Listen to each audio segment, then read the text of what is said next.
Good afternoon. Thank you very much indeed for joining us for our webinar this afternoon. And this is very much about our consultation that you will have heard about and you'll hear lots about this afternoon. And I'll talk you through in a moment what we're going to talk to you about. But first, let me introduce myself and my colleagues. I'm Sue Morris-King, HMI. I am Deputy Director for Schools and Early Education. And I'm joined this afternoon, as you can now see on the screen, by some of my senior HMI colleagues. We have Tracy Fielding, who's joined us this afternoon, Kirsty Godfrey, Tim Jenner, and John Lucas. And Tracy and Kirsty and Tim will all be taking us through parts of this webinar and giving you some of that input. John's here to field some of the questions. He'll be having a look in the chat bar, and he will be being the question master later on. So what we've done this afternoon is take into account already a lot of your questions that you've sent in. Thank you very much if you've done that in advance. We've tried to weave them through, but obviously we'll take some other questions later on. So I'm going to take you through the introduction here, and just so that we can all avoid distractions and keep our bandwidth going, keep all the webinar moving smoothly, we're going to turn off our cameras and we will see you again properly on screen later on. So here's a quick outline of what we're going to talk about this afternoon. The first part of the webinar, we're going to give you some more information about our consultation and our proposals. And in particular, we'll talk about what the potential changes mean for schools and for early education. If you're interested in some of the other remits, for example, if you're interested in early year settings or further education and skills, there are webinars for those as well. So particularly we'll talk about schools this afternoon. We'll follow that up with a question and answer session like I've just mentioned. Thank you, as I've just said, if you've managed to send in questions in advance. And we have tried to add some extra material to answer some of your specific questions. I hope that will be helpful to you. So let's set the scene. I'm going to provide you first with some context on the background to the consultation. This is about, as you can see on the screen, building a better Ofsted. We very much want to build a better Ofsted. We want to make sure that Ofsted is a modern and world-class inspectorate and regulator, that it's fit for purpose and that it's trusted by parents and carers and by children and learners and by the professionals that we work with. We want to reset our priorities. We want to refine our practices and we want to rebuild our relationships. And if you've listened at any point to HMCI, so Martin Oliver, talking in any forum, you will have heard him say these words a lot. We want to reset, we want to refine, we want to rebuild, and rebuilding those relationships is really important. You'll know, of course, since the tragic death of head teacher Ruth Perry 2 years ago, there's been a long and a loud debate about Ofsted. And a lot of that debate has centred on the impact that inspections have on the professionals who educate our children. You'll know, I think, that in response, we introduced a raft of reforms with a focus on welfare. And then we ran our big listen. And that was the largest consultation in Ofsted's history. We had over 22,000 responses. And if you responded to that in order to help us to form our thinking, then thank you for that. That included 4,300 from children. And that was a chance to reset our priorities, really refine our practices and start to rebuild those relationships. This consultation that we're talking about this afternoon, that looks to build on those reforms with a new way of inspecting and a new way of grading all education providers from early years through to schools, through to further education, and including in that initial teacher education. We very much want to retain the trust of the children and parents we work for and regain that confidence of the dedicated professionals that we work with. And we believe the proposals we have set out will help us to achieve that. And that's what we're going to focus on this afternoon. So collectively, what do we want to achieve? We really want to improve how it feels to be inspected, and while continuing to encourage and support providers to raise standards. We'll work with leaders to determine the areas of inspection focus. We'll talk about that in more detail later on. And to agree the most appropriate activities that are tailored to specific providers. You'll hear later, we'll talk to you a bit about context and the importance of listening to your context and having that conversation with you at the start of an inspection to let us really understand your setting. We all have a desire to work for all pupils, children and learners to receive a high quality of education and training. And that's about an education that enables everybody to thrive. And of course, part of that, and you can see on the slide, high and rising standards, part of that is supporting children to achieve really great outcomes. So as I've just said, we really want to reform our early years schools, further education skills and initial teacher education frameworks to respond to what we heard in the Big Listen. And we want to ensure that we're rooting our assessment of the quality of providers in the development and the well-being and the experiences and outcomes of pupils and learners. A focus on outcomes, of course, as you'd expect, will include published data, but these outcomes, as you know, go way beyond achievement data. It includes whether children and young people develop detailed knowledge and skills and behaviours that make sure that they're ready for their next steps and make sure that they're ready for life beyond the school. It's about making sure the school's a safe and positive environment where pupils thrive and get the support that they need. And we know, of course, that much of the work of settings isn't evident in published outcomes. For example, when we think about nursery or special schools and alternative provision. In Key Stage 1, there's no data around Key Stage 3 that's published. Independent specialist colleges when we're thinking about further education and some adult education. And that, when we've been designing our toolkits, and we'll talk to you a bit more later on about what we mean by toolkits, when we've been designing those and thinking about our draft methodology, we've taken all of that into account. We want to introduce clearer criteria for our inspections, giving clearer indications of quality and presenting them in a way that really supports leaders to use them as part of that continuous improvement journey. And you can see that on the slide where it says, make clear what providers should improve, but also recognising leaders' independence and expertise. You are the people who know your settings really well, and we want to understand that, and we want to build our inspections around that. We're very much committed to making the inspection process more collaborative, and that very much links to something that we heard strongly through the Big Listen, that providers want to be listened to, absolutely and rightly, and for us to work alongside you, listening to what you know about your school, about your setting, and building from there. So we've put a real emphasis in what we've designed on constructive professional dialogue between leaders and inspectors. You'll hear later on about our test visits that are happening at the moment.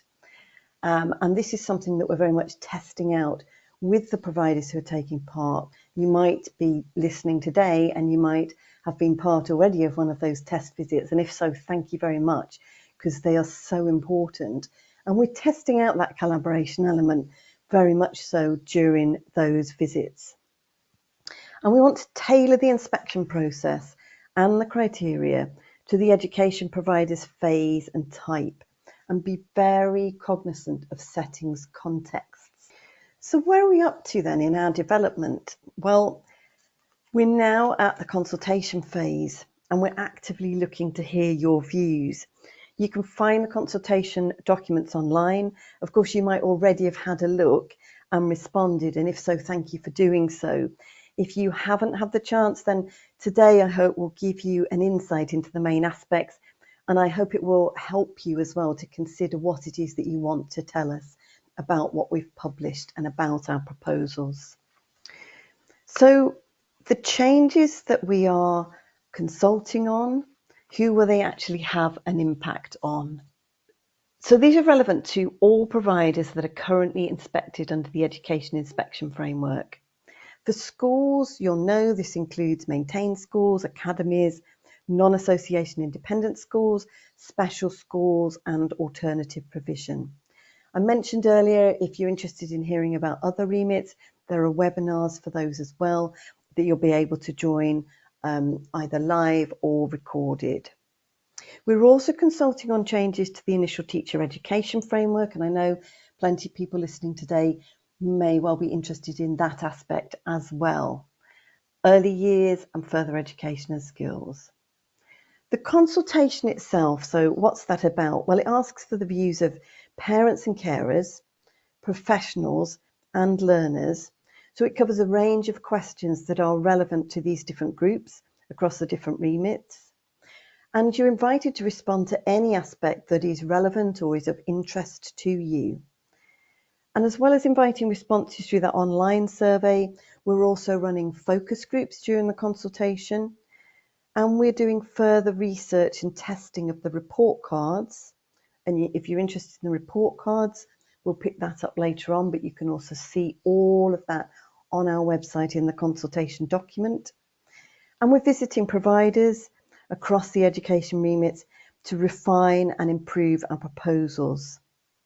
And then we'll publish a report on the outcome, as you'd expect, on the outcome of the consultation in the summer.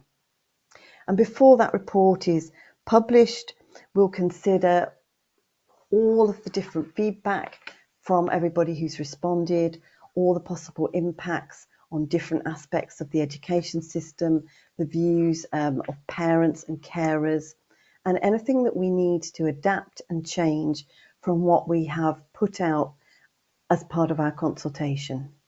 And in parallel with Ofsted's consultation, you might already have picked this up, the DfE is seeking feedback on a product that could include Ofsted's report cards, along with other information and live data about a provider. DfE is also consulting on proposed changes to intervention and support in maintained schools and academies. So if you haven't picked that up so far, you might be interested to dip into that and have a look and give your views on that as well. We'll be testing the proposed changes during the consultation by going into schools. And then once the consultation closes, we'll be piloting what we have designed at that point. So the formal consultation opened on the 3rd of February and it will close after 12 weeks. Test visits are taking place now. Now, I've just mentioned that. You may already have taken part in these. We're going into a range of schools and early years providers and FES and ITE providers. Thank you if you've already taken part. Thank you if you've put your name forward as well and volunteered. We've had lots of interest from schools who are willing to take part, willing to help us test out our thoughts and our proposals. And this is proving to be very, very important, as you'd expect, in refining our thinking, finding out the things that could work really well, finding out the things that might not work so well, finding out the things that we need to refine as we go along. They are proving hugely valuable in refining our thinking. These test visits, as we're calling them, will be replaced by piloting during the summer term, and then we'll introduce our renewed inspections in the autumn for all of the remits that I've talked about, except for ITE, and those inspections won't start until January 2026. So I've outlined what the consultation is about and given you some of that big picture. We'll now delve into the detail of this, and I'm going to hand over to my colleague Kirsty to take us on to the next part of this afternoon's webinar. Thank you, Sue. And now I'm going to speak to you about our proposals before we move into what this means for schools specifically. We've already made some significant changes to the way we work based on what you told us in the Big Listen. These have focused on supporting the well-being of those we inspect during inspection. But the biggest changes are still to come. We promise to change the way we inspect, starting with education inspections in November 2025. We want inspections that look and feel different for everyone. And that's why our proposals have focused on a collaborative and transparent approach to inspection, inspecting sectors differently to recognise their priorities and contexts, helping schools be places where staff and learners thrive and where there's high quality, inclusive education for every child, pupil and learner, with great outcomes for everyone, including those with SEND or those who are disadvantaged, eligible for pupil premium funding. We focused on clear and accessible reporting that helps everyone understand the quality of the provision, and building on the positive aspects of the current inspection framework, for instance, the focus on curriculum and on early reading. When we inspect, we'll take context into better account, understanding the community that is being served and the circumstances of the provider. Ofsted will do that to understand, not to excuse, and help to comment on positive work when we see it. For this reason, we propose that we capture the very best practice wherever we see it nationally and share it for all to learn from. We're proposing to conduct inspections in a way that promotes professional conversation and collaboration, in a way that starts with the premise that everyone is working within the legal expectations and professional frameworks expected of them, that understands and accounts for the unique context in which you work and have made decisions, seeks to build a rounded picture of what you do, always seeking to find out what is typically like to work, learn and care in your setting, and accepts that there will always be some aspects of what you do that are better and more developed than others, and promotes a self-improving system that is inclusive of all and drives high and rising standards. Here are some of the changes that will affect all remits. So report cards will give parents and stakeholders better information about a provider's strengths and areas for improvement. We propose using a 5-point grading scale: exemplary, strong, secure, attention needed, and causing concern. And more about those report cards coming shortly. Then a toolkit that provides guidance on what inspectors will be looking at and the evidence they'll be gathering. All inspections will start by discussing the provider's work against the secure column and then seeing what that looks like on the ground. Inspectors and leaders in discussion will then discuss the evidence as it emerges at various points throughout the inspection and determine where to focus subsequent evidence gathering to enable a grade to be determined. In determining the overall evaluation for each evaluation area in the toolkit, which will be then reflected in the report card, the quality of leadership of the area and the extent of inclusive practice will take precedent. Safeguarding arrangements will be evaluated as either met or unmet, and we'll no longer carry out deep dives, but more about the proposed methodology coming soon. In the Big Listen, we heard a clear message from parents, carers and professionals. They told us that the overall effectiveness grade, the single word judgment, should go. But we heard different views on what we should include in a new report card. Parents and carers favoured clear assessment of a wider set of categories. Professionals leaned towards narrative descriptions of performance. Our proposals aim to bring both preferences together. So in reporting, report cards will give parents and carers more detailed information than the current reports, including a new 5-point grading scale, as you can see on the right of the slide, to evaluate more areas of a provider's work and short summaries of what inspectors found. We also want to make sure that we report using an accessible format so that it can be read on tablets and phones. We want to make sure our reports are easy to navigate to find the information that people require.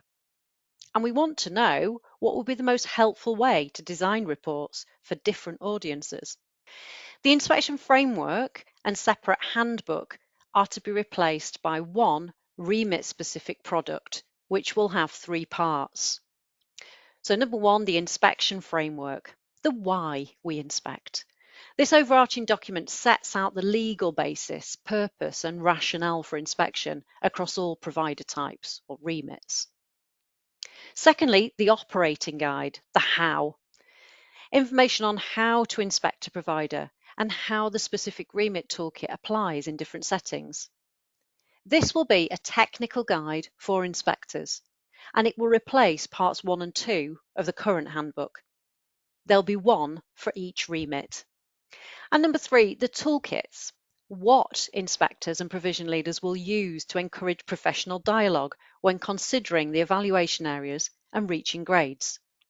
This will replace our current grade descriptors, part 3 of the handbook.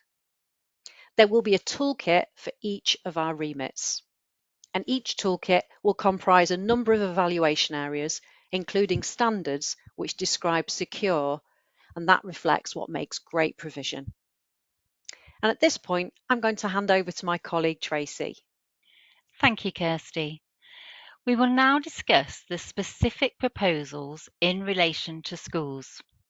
We will continue to have no overall effectiveness grade, as has been the case since September 2024. We will continue to have a focus on the priorities from the current education inspection framework, such as the curriculum, early reading and safeguarding, as well as a separate grade for early years and sixth form where applicable. For special schools and alternative provision, we will focus on how schools develop pupils' speech, language and communication needs, their physical development and improved engagement with learning over time. There will be a focus on leaders' priorities, actions and the impact of those, and we'll continue to work efficiently and constructively with leaders as we gather this evidence. We will report on what it is like to attend this school. For non-association independent schools, we will continue to inspect against the independent school standards, as well as inspecting against the proposed school evaluation areas.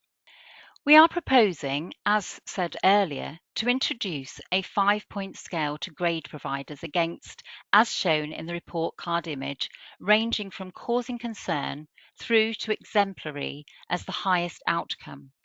We will only carry out full inspections in state-funded schools and will no longer conduct ungraded inspections. This means that every state-funded school will know exactly what kind of inspection it will receive and how often this will happen. We want to put vulnerable and disadvantaged pupils at the heart of our renewed inspections by introducing an evaluation area on inclusion.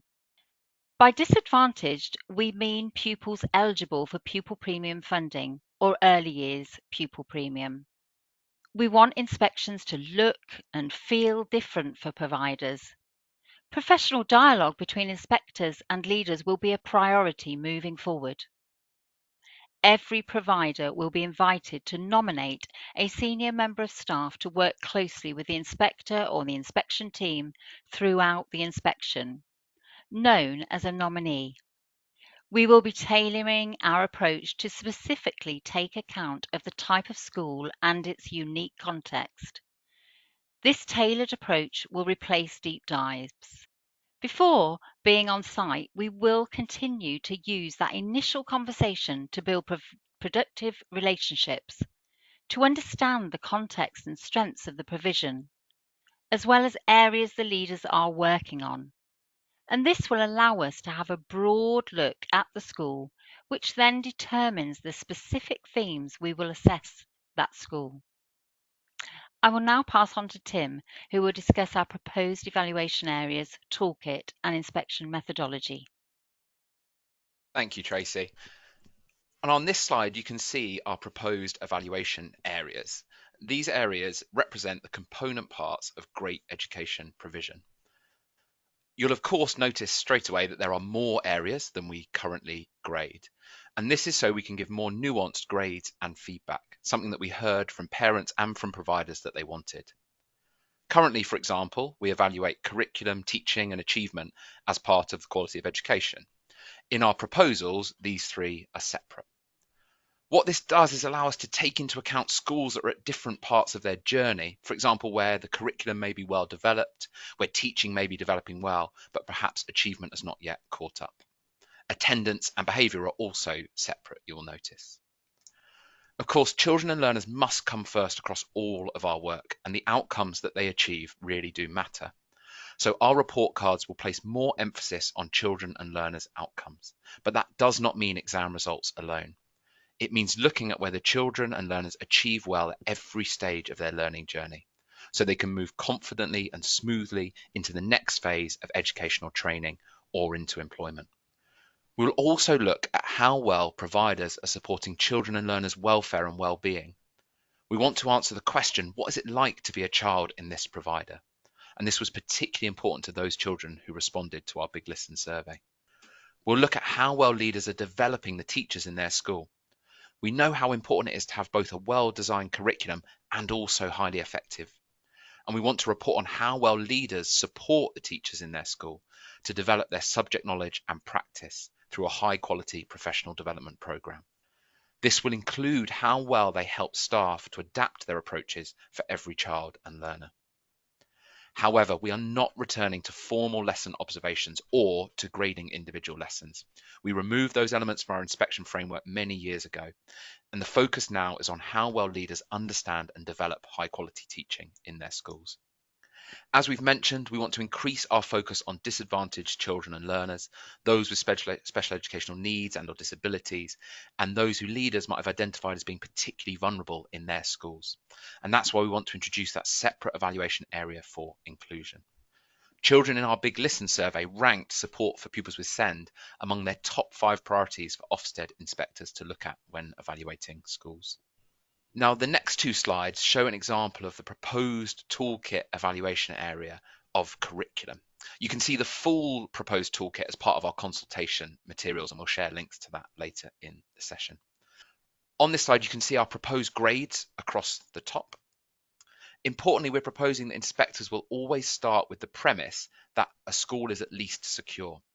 And that secure column down the middle is deliberately the most detailed because it reflects the expectations of education and care that are set out by statutory and non-statutory guidance and by professional standards.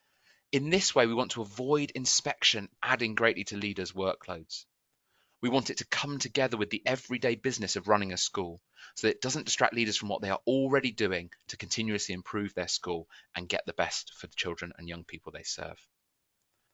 We want this secure column to set out clearly what all children and learners should be experiencing and gaining from the school they attend, so that everyone is consistent in their understanding. Within each of these evaluation areas, there is a theme that starts with the leadership of that area. You can see here that we've got leadership of the curriculum at the top. And at the end of each evaluation area, apart from the inclusion and safeguarding one, there is the theme of inclusion that we specifically will consider as well. As the inspection goes on, inspectors and leaders in discussion will review the evidence gathered and decide where they need to focus their evidence gathering going forward. Our proposed methodology allows inspectors to stop looking at the secure column as soon as they are confident that they've gathered enough evidence to show that a provider is secure in a particular evaluation area. They will then share this with leaders and prioritise exploring the extent to which the standards for strong provision might apply. Of course, if inspectors consider that the provider doesn't meet the standards of secure provision, they will continue to gather more evidence to see whether the attention needed standards may better describe what the provision is typically like. Here's the second part of that curriculum toolkit area, and you can see the inclusion theme clearly there. Of course, every school will be at a different stage of its improvement journey, including across different evaluation areas. And through inspection, we want to celebrate where leaders have achieved success, as well as give assurance about those areas that remain a work in progress. Importantly, inspection will help to identify areas of work that leaders are yet to tackle in order to support the next stages of a school's improvement journey. We will not expect leaders to produce written evidence to support each standard within each of these evaluation areas of the toolkit. The toolkit gives clear guidance on what inspectors will look at, and inspectors will always try to identify what is typical within a school, building a cumulative picture as the inspection progresses of what it's typically like to be a child or learner there. That professional dialogue between inspectors and leaders will be a priority throughout. We'll ask every provider to nominate a senior member of staff to work closely with the inspector or inspection team throughout the inspection, which will make sure that leaders are fully included in the inspection process and that they are informed about the emerging evidence. We already use nominees on further education and skills inspections. You can see another extract on the next slide, which is the secure column from the attendance evaluation area. As we've explained in the consultation documents, to determine the grade for each evaluation area, inspectors will focus on the leadership of that area and the extent of inclusive practices in it. For example, for inspectors to grade attendance as secure, then the leadership of attendance and the relevant inclusive practices must be secure. The other attendance standards may be stronger or even less well developed. Inspectors will always draw out the standards within each evaluation area that are stronger or less developed than others, and this will help to inform the report card for each evaluation area.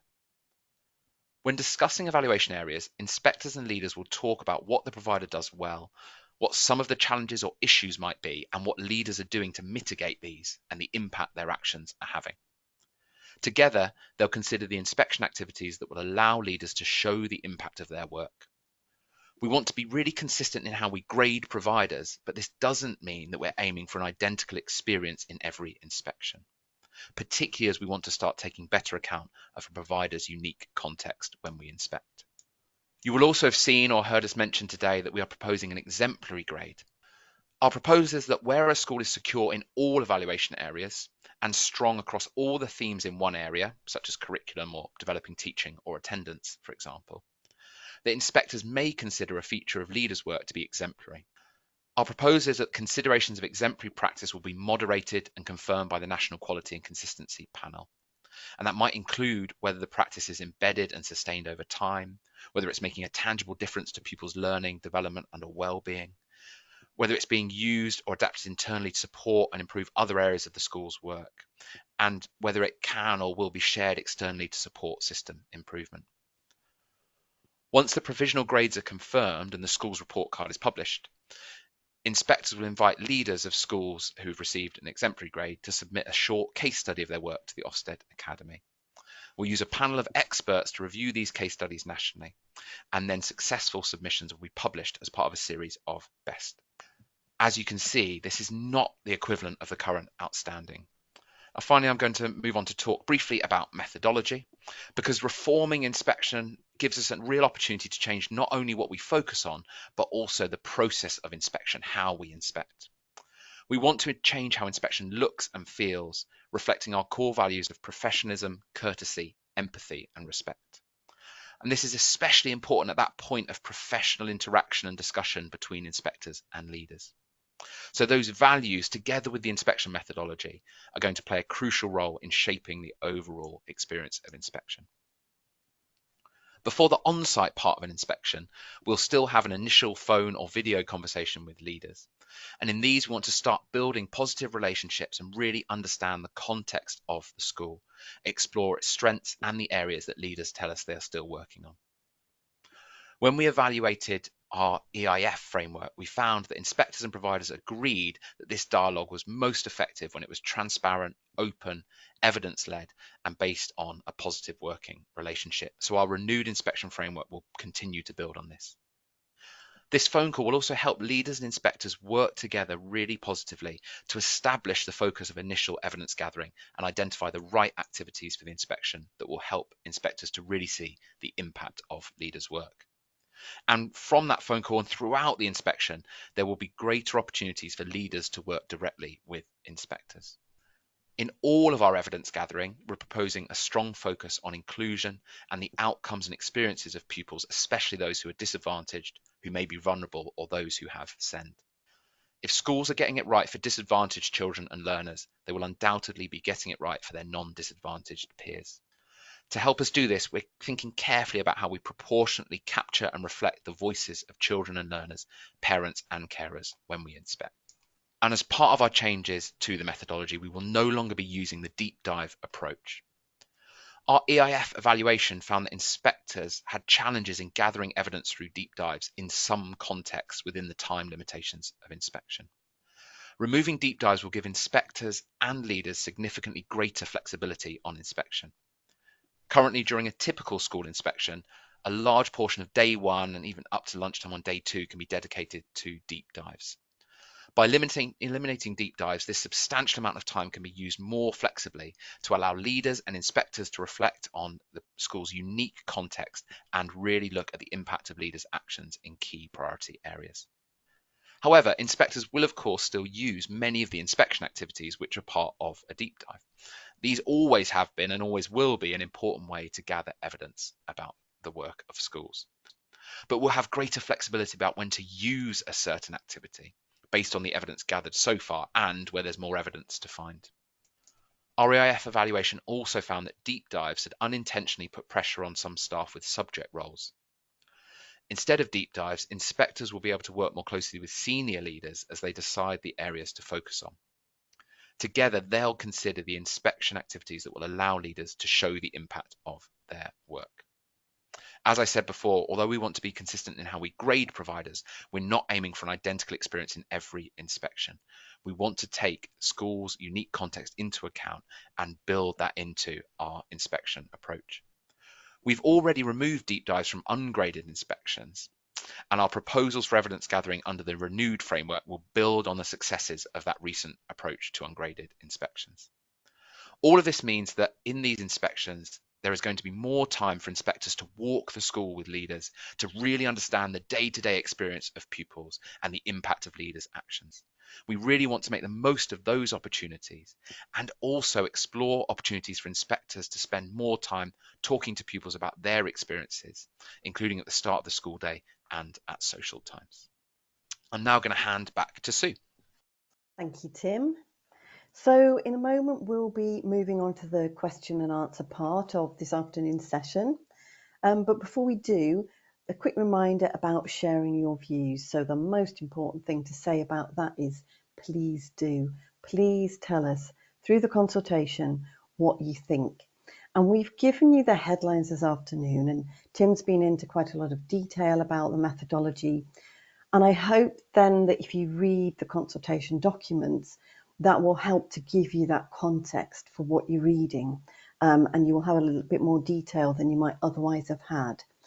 We really do need to hear from you, and on the next slide you will be able to see how you can do that. So if you want to, you can just scan right now that QR code that's on the screen.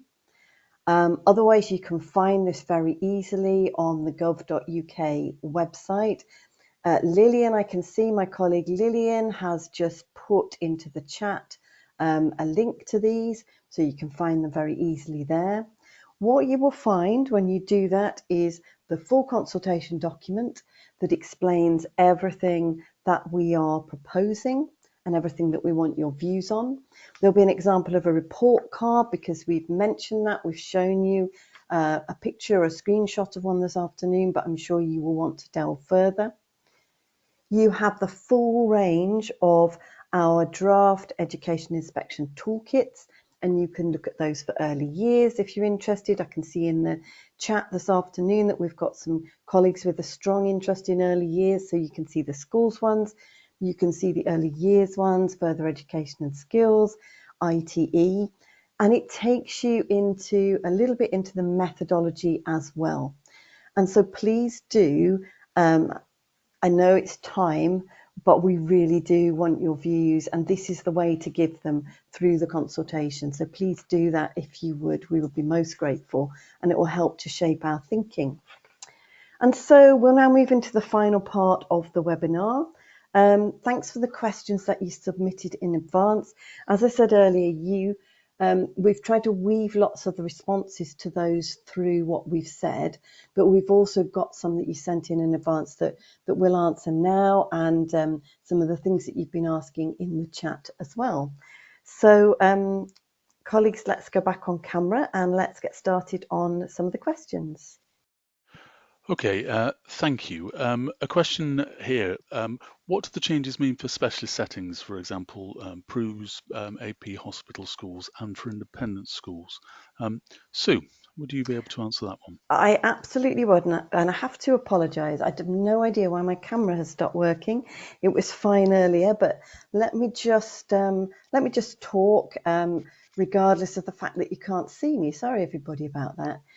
So let me talk about special schools. So in the big listen, we very much heard from special school colleagues that you wanted us quite understandably to understand your individuality as a setting. And that is really important. I think one of the things that is really helping us already here, and we've had special schools and AP in mind from the absolute outset here when we've been doing our designs. One of the things that's really helping, and we're seeing this already in test visits, is the focus on context. It's a key part of what we're doing as part of our draft methodology, and we've mentioned that this afternoon in the webinar. And we are doing test visits to special schools and to AP settings, as you would expect. And what we've found in these so far is that having that conversation at the start, that very open conversation about context, is really helping both inspectors and leaders, head teachers, to make sure that we seek the inspection very firmly in the setting that we're inspecting. So inspectors are finding they're learning more quickly and more easily about what's important in that school, who your children and young people are. And leaders are telling us they're finding that that conversation is really quite open and is allowing them to talk about their children and young people.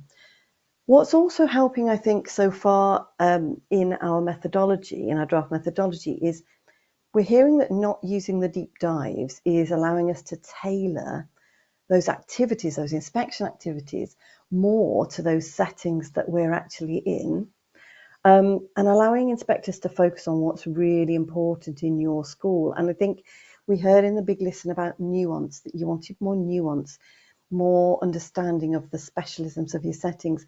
And again, this is working well so far, and we will continue to hear from you as leaders and to hear from our inspectors.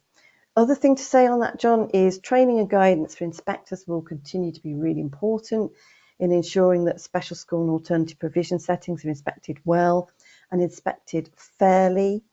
In terms of independent schools, you'll know, as it is now, the methodology for all schools, including independent schools, is broadly the same. We read the independent school standards through our independent school inspections. A lot of our independent schools are special schools, the ones that we inspect. And so all the things I've just said about specials also relate to that. And of course, tell us what you think. Have a look. If you're a special school leader or a teacher or a member of staff who's listening in today, have a look at what we've proposed, think about what we've said today, and through the consultation, tell us what you think about our proposals. Do you think it will work? What do you think could work better? We really would like to hear that. Thank you, John. I'll hand back to you for more questions. Sue, thank you for that. We've had several questions about the place of data, in particular achievement data in the toolkit.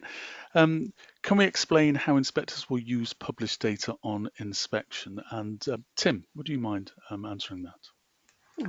Yeah, of course. Thanks, John. I think that's a really good question. And I think that the thing that perhaps is really worth explaining is that there are two parts to the proposed achievement evaluation area. The first part, which is when you look at this on the consultation, is a row that's designed to give real clarity about how we will consider the outcomes that pupils achieve, including outcomes in national tests and examinations where those are relevant. Just as now, inspectors will consider those outcomes as part of their preparation and discuss those with leaders to help identify possible areas of focus for the inspection. However, as Sue said earlier, we know that not all of the good work of schools is evident in published outcomes, and so the achievement area is rightly broader than this. The second part focuses on pupils' progress through the curriculum, their fluency in reading, writing, mathematics, language, and communication. So achievement will be given one overall grade, and in grading that area as it's currently proposed, at least, inspectors will consider any relevant published outcomes, but they'll always connect this, just as they do now, to their understanding of the school's context, the evidence they gather on site, and pupils' achievement more broadly. So it's not a single grade, and it's certainly not determined by published outcomes alone. Thanks, Tim. And we've had several questions about a school's context, how we take into account a school's unique context, for example, small schools. So can we provide a little bit more to that that's already been said about how inspectors will take into account a school's unique context? And Kirsty, please. Yes, thank you, John. I think hopefully it's shone through really that, understanding context is something that really underpins the proposed methodology. Right from the start, So through that phone call that we'll have with leaders before the inspection, and then when we're arriving on site, and that walking and talking the school with leaders at the start of the inspection, and as well as we've explained, being accompanied by leaders in things like lesson visits. All of those things are going to really help us understand the school specific context, the leaders' priorities, what's really important to them, and together being able to see the impact of that work. And that collaborative approach will really allow both inspectors and leaders to work together to be able to tailor the subsequent inspection activity so that it really does reflect those priorities and the school specific context. Um, and if I think about that in relation to small schools in particular, then I think, it's really encouraging that in the test visits so far, early feedback is suggesting that flexibility in the proposed methodology, as well as that close working relationship with leaders, is really helping us to fine tune the approach to meet those unique contexts that, you see in a small school. And John, I know you're about to ask another question, but if I can just pick up on a couple of things that relate to what Tim said and what I've said about special schools and what Kirsty's just said about context. You will have heard Kirsty just say about the test visits and fine tuning and refining. And I mentioned test visits a few times when I was speaking earlier, and colleagues talked about those. They're a really important part of us making sure that we are listening and refining all the way through. We have a starting point in our published draft toolkits. We have a starting point in our published draft methodology. But these test visits involve listening to leaders, and they involve listening to inspectors, and they involve trying things out and seeing how well they work, seeing if they work. So they're a really important part of what we're doing at the moment. So it's important, I think, that we make sure that colleagues hear that we are trying things and refining as we go along and listening. Thanks, John. Thanks, Sue. And how are the proposed changes reducing anxiety and stress for school staff, including teachers and leaders, and so supporting well-being? Tracy? Thank you, John. Yes, I mean, it's an absolute priority considering leaders' well-being and everything that is going along with those test visits and the proposed methodology. Some things that are really obvious are that we're removing deep dives, so that's less focus on those middle leaders. And we're thinking about, when we talk about what Kirsty was thinking context, we're looking at what leaders are already working on. So we're really focusing the toolkit and the methodology on helping to reflect the way the school's already working so that leaders can talk about what they're currently working on, what's on their desk at the moment, what are their priorities, and really going through that rather than making them or asking them to do anything different than they do on a day-to-day basis. And that will be part of the methodology. And that word collaboration is really crucial because it's the collaboration with leaders, those opportunities to work closely, see what inspectors see when they're walking around the school and gathering that evidence and being a part of that rich dialogue of collecting evidence. And that is our proposed methodology. And in essence, on the whole, it actually thinks about how leaders can be more involved so that they really feel like they're a part of the inspection process. Thanks, Tracy. And questions around how we ensure consistency of inspections. Tim, would you care to answer that, please? Yeah, I think it's it's an interesting one when we talk about that ability to take a provider's context into account. Then you can see why it's not as simple as just saying consistency means something being the same on every single inspection, because schools are so different and so unique, and we really want to retain that ability and build up our ability to reflect that in the way that we inspect, so we can truly reflect that school, its context, and those leaders' priorities. So I think what we're really talking about here is two things. First of all, it's consistency of quality. It's the expectation that we have of our inspectors and that schools should have of our inspectors in terms of how they'll carry out the inspection. But it's also about consistency of grading, how we apply our grading decisions. It's not about uniformity of experience in terms of what actually happens on site, although we do want to give provides as much information as they can about what they should expect, and there'll be lots of elements that will probably be quite similar between. But in terms of that real consistency where it matters, thinking about the quality of the inspection and also the way that we come to our grade decisions, we've got a really robust quality assurance system in place, which a lot of which happens behind the scenes. We have quality assurance visits to inspections where we have other senior colleagues that visit along with inspectors to look at the evidence that's being gathered and the way that inspections are being conducted. We carry out lots of desk-based reviews of evidence very, very regularly. Our reports are subject to a really robust quality assurance process.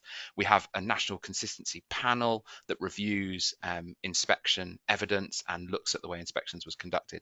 And we also have open, transparent forums where we look at consistency across inspections with representatives from the sector. So there's this huge system of quality assurance that we've got in place to focus on consistency where it matters. And of course, that will absolutely apply under this renewed framework, which means we can have that flexibility about inspection approach without having concerns about the consistency of the bits that really matter.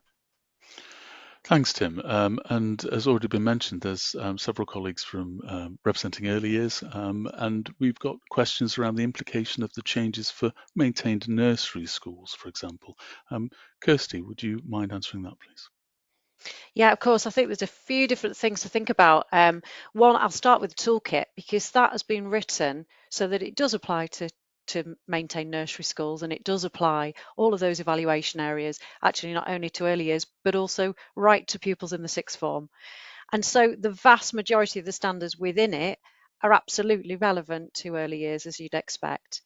But we've also, of course, got a separate early years evaluation area, and that includes content which is specific to early years. It's content that's not included in those other evaluation areas.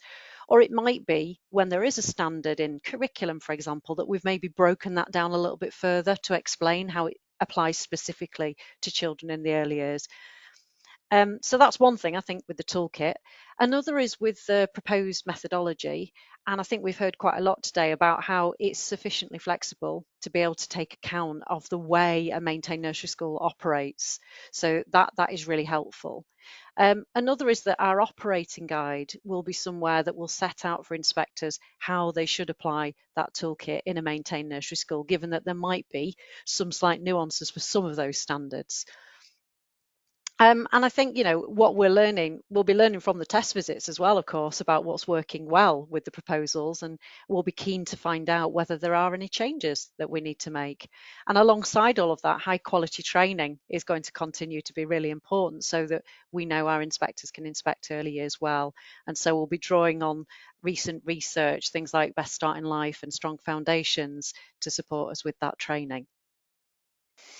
Thank you, Kirsty. Mindful of time, Sue, may I hand over to you for any closing comments, please? Absolutely. Thank you very much, John. And just one thing to say, I think hopefully you've heard in some of the answers to the questions, you will have picked up that in selecting some schools to go to and asking if we can come into some schools for our test visits, we've been very careful to make sure that we have got all different types of schools, large schools, very small schools, nursery schools, big secondary schools. We've got all through schools, special schools, alternative provision, and we've thought very carefully about the different types of provision that primary schools, of course, secondary schools.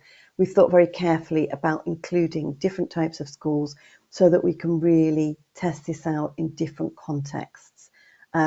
Somebody's asked in the chat bar about whether we're going into non-association independent schools, and we are. So those are also included. So thank you very much to everybody who's listened in this afternoon. I very much hope that this has been helpful to you. Please do give us your views and your thoughts. We've got the QR code up again. Please give us your views. Please give us your thoughts on the consultation by responding through our site here. And thank you to all of my colleagues for taking part this afternoon, answering the questions and presenting. Thank you, everybody, and I hope you have a good evening.